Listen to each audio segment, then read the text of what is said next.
सभी बच्चों को नमस्कार, राम राम। और मेरे प्यारे कमांडोज, एक ज्वलंत मुद्दा आपके लिए बेटा आपके सामने लेके आया हूं मैं। और उस ज्वलंत मुद्दा का नाम है नॉर्मलाइजेशन। आखिर नॉर्मलाइजेशन होता क्या है, ये मैं आपको आज बताने आया हूं। क्योंकि आपको पता होगा एग्जामिनेशन में, यानी अग्निवीर एग्जामिनेशन में पहली बार, इतिहास में पहली बार ऐसा हुआ है बच्चों, जबकि आपके एग्जामिनेशन में नॉर्मलाइजेशन लागू हुआ है। अब तक एसएससी बैंक वगैरह में लागू होता था, लेकिन अब पहली बार आपके एयरफोर्स में लागू हुआ है। तो बेटा मैं आपके सामने एक छोटा सा नोटिस लेके आया हूं, जो बेटा आपके एयरफोर्स अग्निवीर से रिलेटेड है, नॉर्मलाइजेशन से रिलेटेड है। तो आप उसको जानने की कोशिश करिएगा।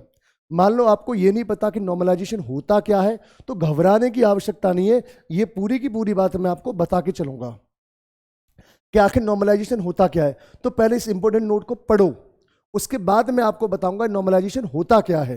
ठीक है जी, घबराने की आवश्यकता नहीं है। जो भी क्वेरीज हो मुझे कमेंट करके बता देना, मैं आपको हर एक क्वेरी का जवाब दूंगा।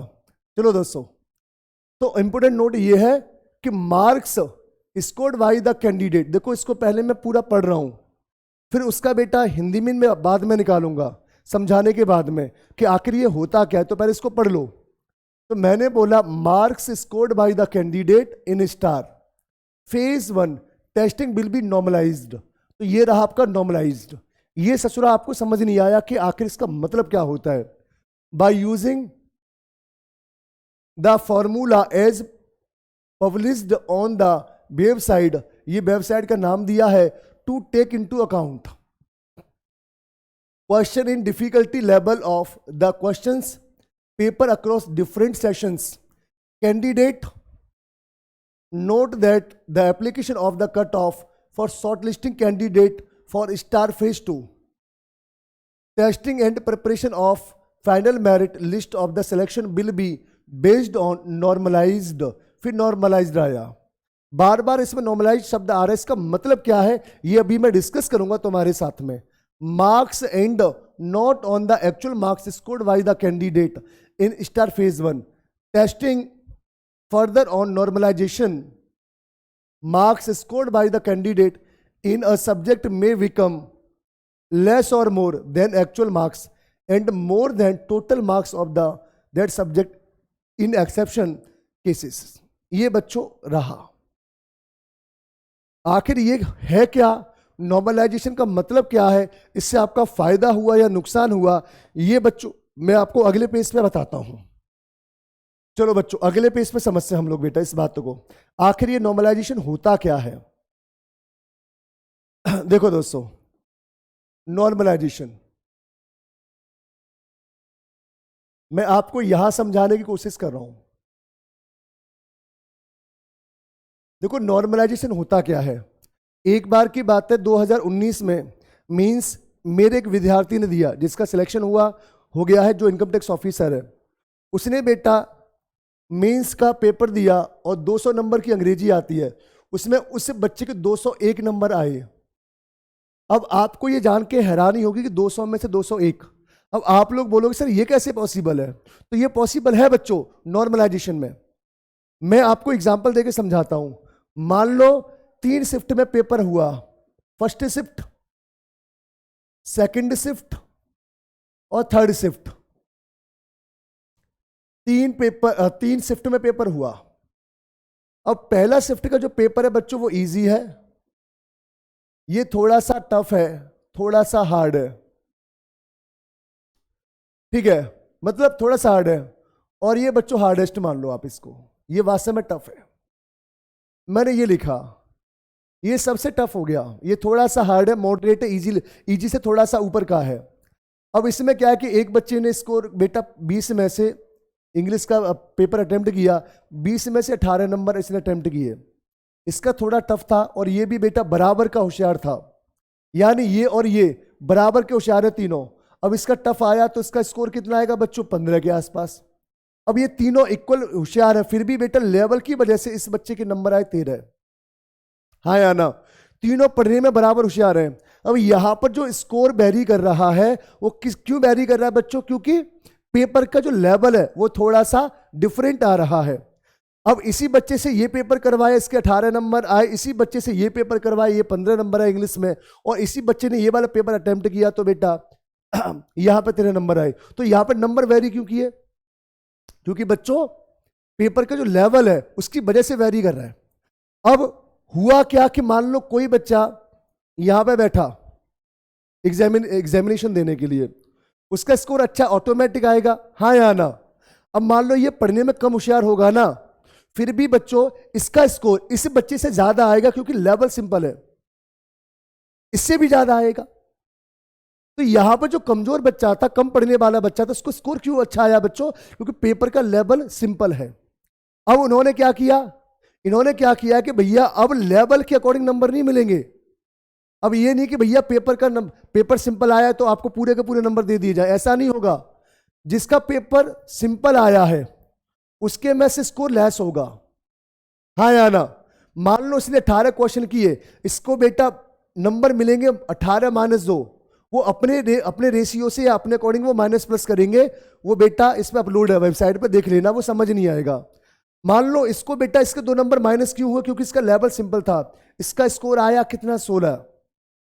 अब बच्चों इसका 15 था, इसको एक बोनस मिला क्योंकि इसका कम टफ था, इसका इससे ज्यादा टफ था तो इसको एक बोनस मिला, तो इसका स्कोर कितना हो गया? 16। अब बच्चों इसका सबसे टफ था तो इसको 3 नंबर बोनस दे दिए, तो इसका भी स्कोर कितना हो गया? 16।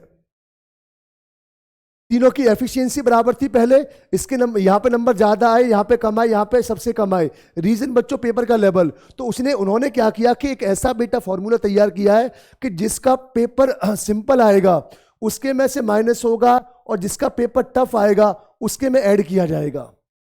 अब हो सकता है कि आप लोगों ने क्वेश्चन अटेम्प्ट किए 10 और आपको नंबर मिल जाए 12, क्योंकि 2 क्या होगा बच्चों? नॉर्मलाइजेशन के आधार पर 2 नंबर आपको एक्स्ट्रा मिले।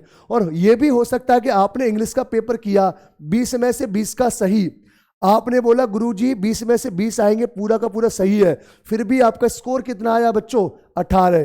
क्यों आया? क्योंकि बेटा इसमें 2 नंबर हटा दिए या 2 नंबर घटा दिए नॉर्मलाइजेशन के तहत। ये होता है नॉर्मलाइजेशन। पहले बच्चे किस्मत के आधार पर पास होते थे। मान लो एक बच्चे ने लगभग सही तैयारी की है, उसका पेपर आ गया सिंपल, पास हो गया। एक बच्चे ने बहुत तैयारी की है, उसका पेपर आ गया टफ, वो रह गया। लास्ट टाइम फिजिक्स में हुआ था कि 24 तारीख को बाकी सभी शिफ्ट सिंपल थी, एक शिफ्ट 24 तारीख को बहुत टफ थी फिजिक्स की। तो जिस बच्चे के हिस्से में टफ पेपर आया वो तो रह गया फिजिक्स में। अब पढ़ने वाला बच्चा फिजिक्स में रह गया क्योंकि उसका लेवल टफ आया, और एक बच्चा जो बिल्कुल बेवकूफ था उसके पेपर सिंपल आ गया, वो बच्चों पास हो गया। तो पहले कहीं ना कहीं बच्चों के साथ में अन्याय होता था लेवल को लेके। अब यहां पे क्या है बच्चों के, अब लेवल को लेके कोई टेंशन नहीं है। आपका पेपर चाहे 24 तारीख को 25 या शुरुआत में हो या अंत में हो, टफ आए या सिंपल आए, कोई फर्क नहीं पड़ेगा। स्कोर बेटा आपका जो नंबरिंग होगी आपकी बच्चों, वो एक विशेष फॉर्मूले के तहत होगी कि अगर आपका सिंपल पेपर है तो आपके में माइनस किया जाएगा, और टफ पेपर है तो प्लस किया जाएगा। यही बात देखो इसने यहां बोली है। मैं अब आपको पढ़ के सुनाता हूं, एक बार फिर पढ़ के देखते हैं बच्चों। अब आपको पूरा का पूरा फंडा समझ आ जाएगा आखिर ये क्या कहना चाहता है।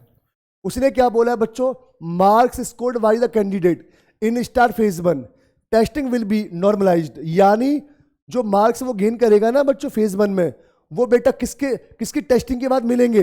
नॉर्मलाइजेशन की टेस्टिंग के बाद में मिलेंगे, बाय यूजिंग द फॉर्मूला। और जो फॉर्मूला है बच्चों वो इस वेबसाइट पर डाउनलोड कर दिया इन लोगों ने। To take into account question in difficulty level of the questions paper across different session. यानी डिफरेंट सेशंस में जो क्वेश्चन का लेवल होगा उसके अकॉर्डिंग आपको मार्क्स मिलेंगे बच्चों। Candidate note that application cut off for shortlisting candidate for star phase 2 testing and preparation और final merit list of the selection will be based on normalised. यानी जो बच्चों फेज 1 की जो फाइनल लिस्ट बनेगी ना कि फेज 2 के लिए आपको जो आपको मौका मिलेगा वो नॉर्मलाइजेशन के बाद ही मौका मिलेगा। पहले एक लिस्ट तैयार की जाएगी नॉर्मलाइजेशन के तहत, वो बेटा लिस्ट आउट की जाएगी, उसमें आप लोग पास हो तो पास माने जाओगे वरना फेल माने जाओगे। ठीक है, तो नॉर्मलाइजेशन के तहत आपके बेटा बच्चों मार्किंग होगी इस बार। आगे क्या कहना बच्चों? Marks and not on actual marks scored by the candidate in star phase 1 testing further on normalisation marks scored by the candidate in may become less. ये कह रहा है बच्चों कि आपने फेज 1 में जो क्वेश्चन अटेम्प्ट किए ना, उसमें आपके जो मार्क्स हैं वो लेस भी हो सकते हैं, मोर भी हो सकते हैं। मैंने क्या बोला कि अगर आपका सिंपल लेवल आया है तो लेस हो जाएंगे, और टफ लेवल आए तो जुड़ जाएंगे। तो लेस भी हो सकते हैं, मोर भी हो सकते हैं देन एक्चुअल मार्क्स। जो आपने एक्चुअल अटेम्प्ट किया है उससे बेटा कम भी हो सकते हैं मार्क्स, और ज़्यादा भी हो सकते हैं। ये बेटा डिसाइड करेगा आपका लेवल सिंपल है तो बच्चों आपका लेस होगा, और बच्चों टफ है तो समझदार हो बच्चों जुड़ेंगे। तो ये है बच्चों नॉर्मलाइजेशन। तो इसमें जो पढ़ने वाले बच्चे हैं उनका विशेष फायदा है। जो बेटा तुक्के वाले हैं उनका तो काम खत्म हो गया, उनका कुछ नहीं होना। अब कुल मिला के बात यह है कि गवर्नमेंट आपके लिए अच्छा नियम लेके आई है। अब बच्चों के लिए टफ और सिंपल कुछ नहीं होगा। जो बच्चा वास्तव में पढ़ेगा उसका सिलेक्शन होगा, जो वास्तव में बच्चा नहीं पढ़ेगा उसका सिलेक्शन नहीं होगा। तो नॉर्मलाइजेशन मेरे हिसाब से तो आपके लिए बच्चों बढ़िया है। बाकी आप लोग डिसाइड कर लीजिएगा कि आपके लिए कैसा है, और कमेंट बॉक्स में मुझे बता दीजिएगा। बाकी और भी कोई समस्या हो तो मुझे बता दीजिएगा बच्चों, ठीक है जी। और अगर आपको वीडियो अच्छा लगा हो तो प्लीज़ सभी बच्चों तक इसको शेयर कर दीजिएगा। आज के लिए इतना बहुत है। जय हिंद।